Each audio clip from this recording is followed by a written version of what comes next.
How are things in your marriage? I don't know about you, but summer hits my marriage in a hard way. I think because we're trying to fit in so much family time, so much fun. Trying to enjoy the sunshine, go to the pool, get away for a while.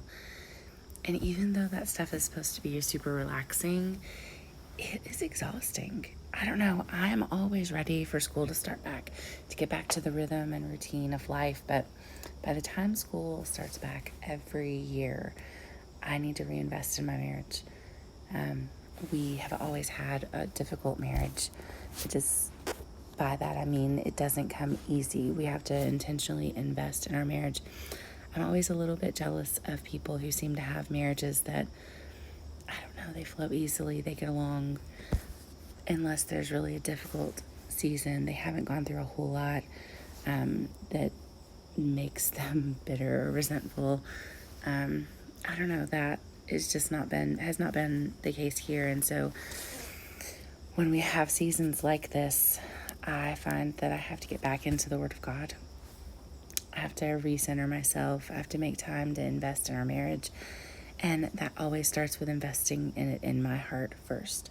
Always, every single time. This coming week, we're going to start into a session live going through the 9-week Bible study, Finding Hope and Joy in My Marriage.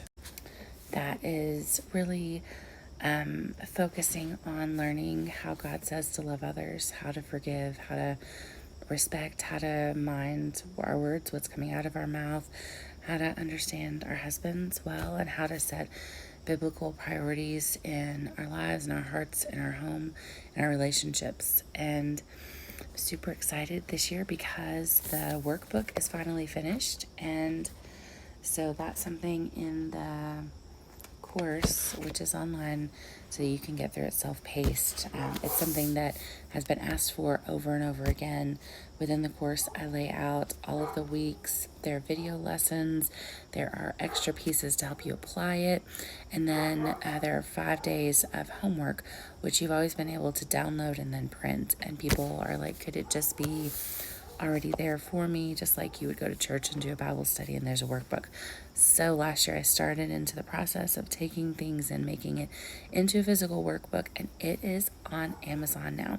So you can go and order it. If you just want it in one place altogether, there is a Kindle option.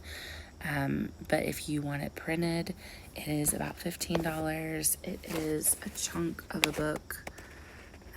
But it's super exciting to go through it. I'm using that this season, and it's there for you. I'll try to put some links in the comment, but if you just go out and search Finding Hope and Joy in My Marriage, it'll pop up. You'll find the course on my Teachable platform, and if you go into Amazon and search it out, it's there too. If you get it now, it will be to you before we start the study. Next week, we're going to do an introduction and how to get ready for it, and then we'll be ready to launch the week after. As a group, I tend to go through this in the Facebook group. If you're not on Facebook and you want to go through it, the platform has a place where you can put comments and ask questions. You can always email me or direct message me. I love to interact and pray over you all. In the Facebook group, we're going to have weekly prayer time. And I'm going to share some of the resources. Some of the material is on my website for free. I'm going to share links to that for those who can't afford that investment right now. But whatever you do, it's so important a couple of times a year just to intentionally invest in your marriage, intentionally invest in remembering what God says and walking in that. And that is what we're going to be doing together. I hope to see you there.